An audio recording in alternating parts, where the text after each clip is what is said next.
Alhamdulillahilladzi an'ama bi ni'matil iman wal islam.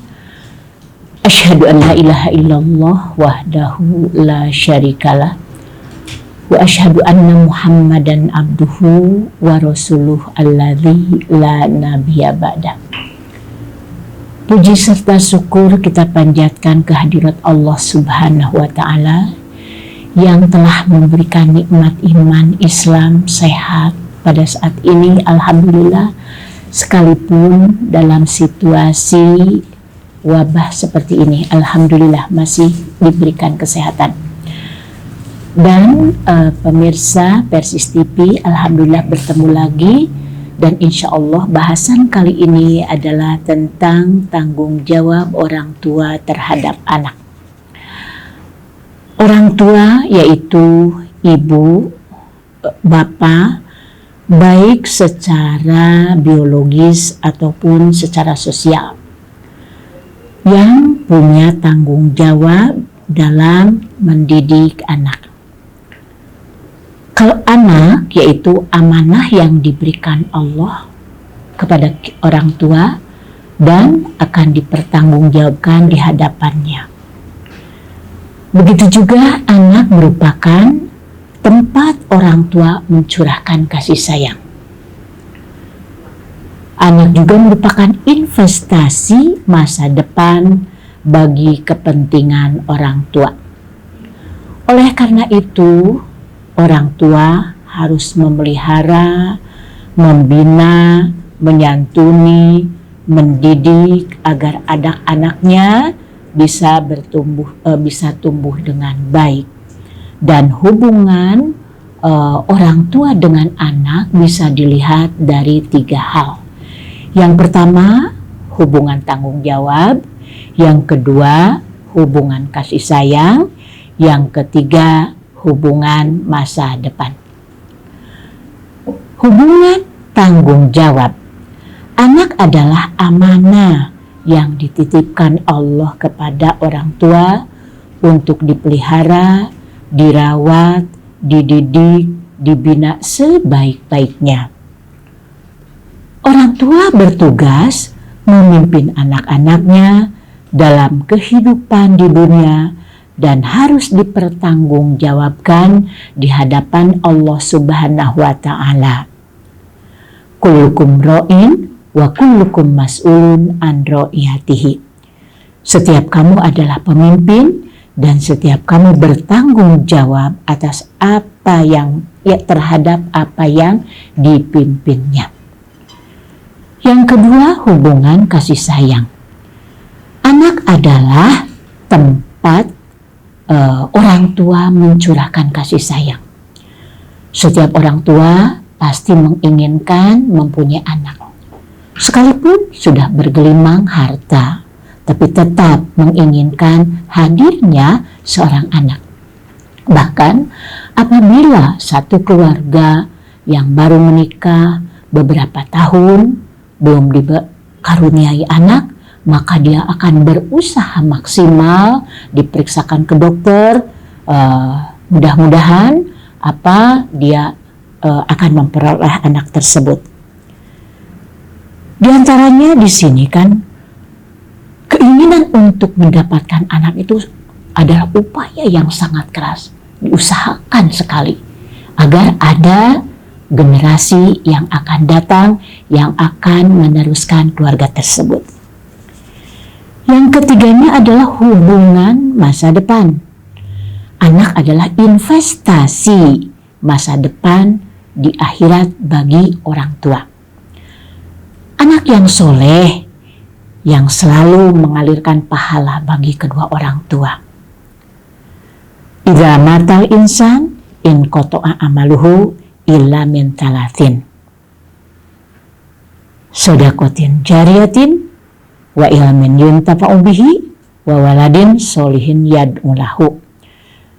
Jika seorang meninggal dunia, maka akan putus amalnya kecuali ada 3 hal. Yang pertama, sedekah jariyah. Yang kedua, ilmu yang bermanfaat. Yang ketiga, anak yang soleh yang selalu mendoakan.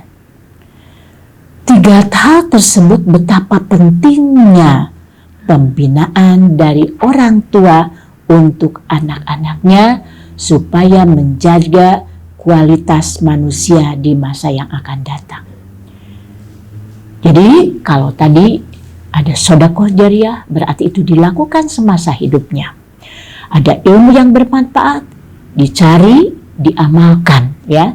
Jadi segala sesuatu yang ilmu yang kita cari terus diamalkan untuk bekal nanti di yaumil akhir. Anak yang soleh tentunya harus diusahakan, dibimbing, diarahkan supaya patuh terhadap aturan-aturan Allah. Anak dapat dikelompokkan kepada 4 bagian. Yang pertama, anak sebagai perhiasan. Yang kedua, anak sebagai ujian. Yang ketiga, anak sebagai musuh.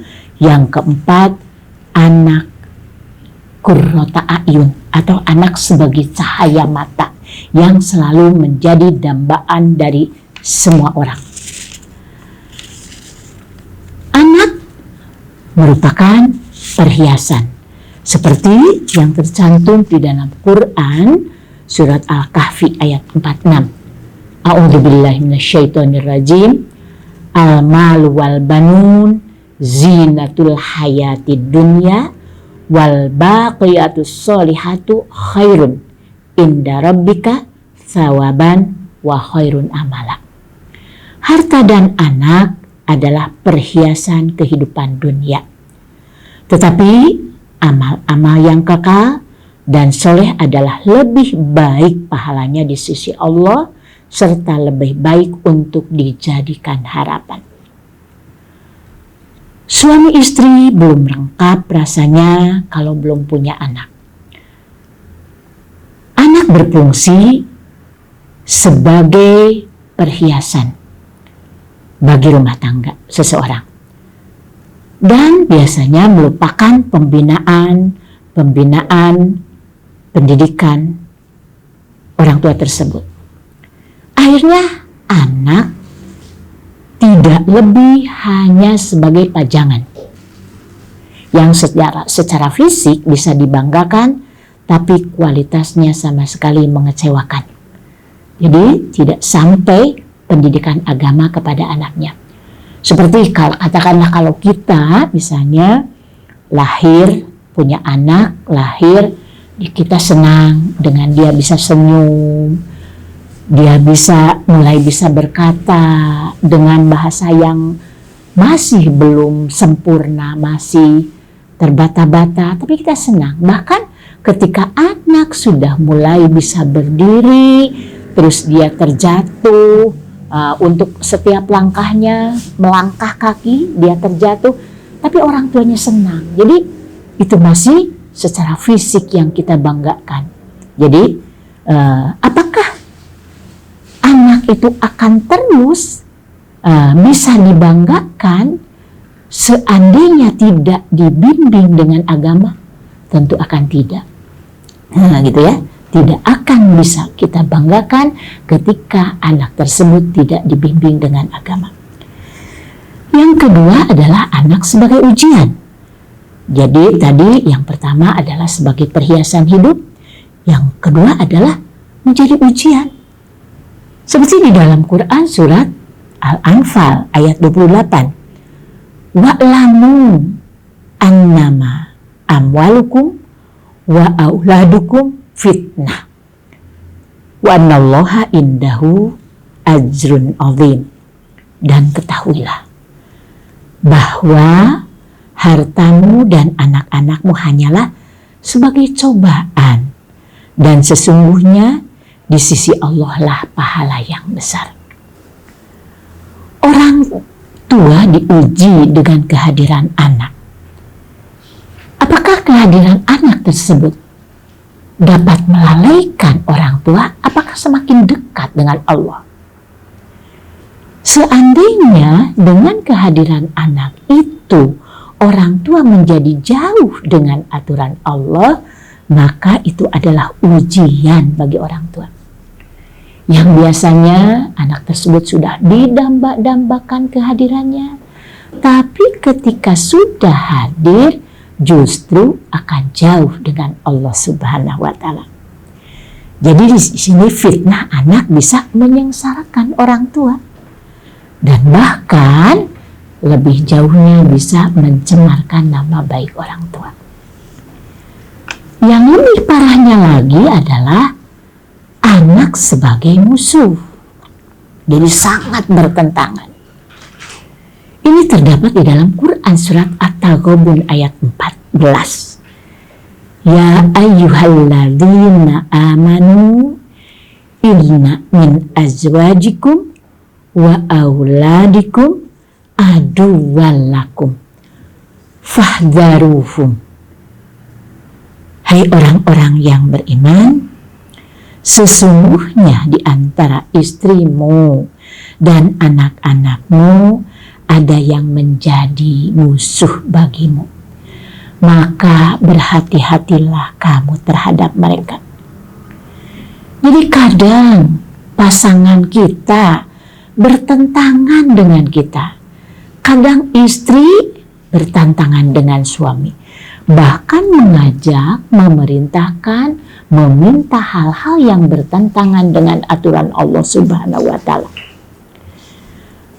Jadi istri itu kadang bisa menjerumuskan suami, atau anak bisa menjerumuskan orang tua. Dan dia akan melakukan perbuatan-perbuatan yang bertentangan dengan aturan Allah Subhanahu wa Ta'ala. Yang disebut musuh bisa berarti fisik.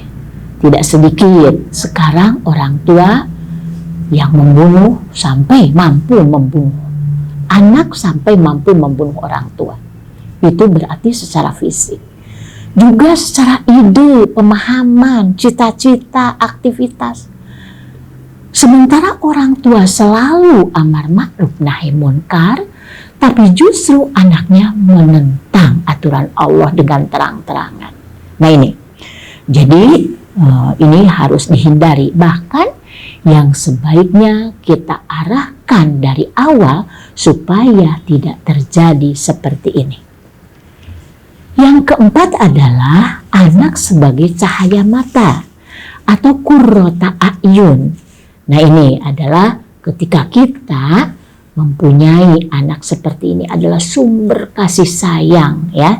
Nah itu seperti di dalam Quran surat Al-Furqan 74. Walladzina yaquluna Rabbana hablana min azwajina wa dzurriyyatina qurrata a'yun waj'alna lil muttaqina imama. Dan ini sering kita sampaikan sebagai doa-doa kita supaya anak kita menjadi anak yang soleh. Itu. Nah itu ya. Dan orang-orang yang berkata, ya Tuhan kami, anugerahkanlah kepada kami istri-istri kami dan keturunan kami sebagai penyenang hati kami. Dan jadikanlah putra-putri kami menjadi orang-orang yang bertakwa. Imam. Jadi kalau imam berarti kan orang yang pintar, orang yang pandai. Jadi di sini kan untuk menjadikan qurrata a'yun tidak sebanding dengan membalikan tangan, tetapi harus ada upaya yang maksimal. Jadi anak yang soleh ini tidak dilahirkan, tetapi mereka sudah mempunyai fitrah. Kullu mauludin yuladu alal fitrah. Fitrah itu adalah Islam dan mampu menerima Islam. Maka di sini adalah orang tua berfungsi untuk menjaga fitrah tersebut supaya terus terjaga dari mulai kecil sampai dewasa, dia terjaga fitrahnya tersebut ya. Nah maka setiap orang tua berkewajiban memelihara, membimbing, mengarahkan supaya fitrah yang terdapat di dalam anak tersebut bisa terus terjaga sampai yang akhir. Sehingga anak itu dia baik terhadap orang tua, patuh, tunduk kepada aturan-aturan Allah, begitu juga berbakti kepada orang tua, dan juga dia baik terhadap sesama, ya. Kalau bisa disebutkan, berarti itulah yang disebut anak yang soleh. Tapi beda kalau anak tersebut dibiarkan, maka dia akan berkembang tidak sesuai dengan yang kita harapkan. Jadi nanti akan menjadi penyesalan bagi orang tua, dan kita tidak bisa mengharapkan anak yang soleh tersebut, ya, wawaladun solihun yad'ulahu, karena orang tua tidak membimbing, tidak mendidik jauh-jauh hari. Memang untuk memberikan pendidikan itu tidak langsung ketika sudah besar, tapi harus jauh-jauh hari, bahkan selagi ada di dalam kandungan orang tua.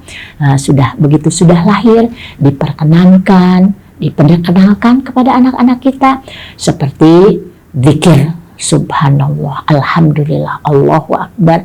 Begitu juga waktu sholat, ketika mendengar adzan, maka perkenankan kepada anak kita itu waktu-waktu kita untuk sholat kepada menghadap kepada Allah Subhanahu wa Ta'ala. Begitu juga kebiasaan baik yang biasa terdapat di rumah, karena memang kebiasaan itu akan menjadi aturan. Begitu masuk rumah, assalamualaikum.